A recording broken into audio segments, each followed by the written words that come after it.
Several years ago, I was reading about the muscle car and Corvette nationals in a magazine, remember those? And decided to visit the Donald E. Stevens Convention Center in Chicago for the next MCACN.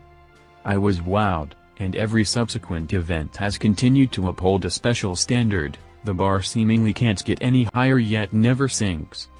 Among the hundreds of cars in display are several feature showcases that had the marquee.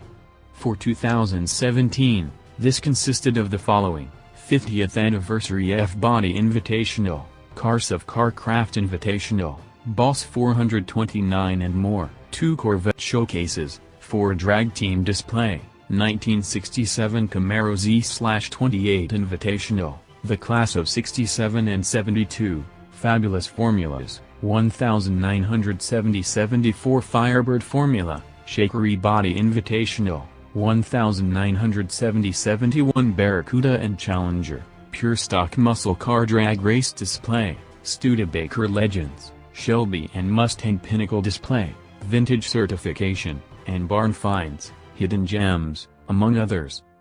And that's just the core. MCACN often plays host to reveals by owners and restoration shops, resulting in news and odds that can reach a fever pitch. Local and regional collectors also can enter their cars, which often brings surprises rivaling the showcases. Here were some of the more unusual picks at this year's MCACN.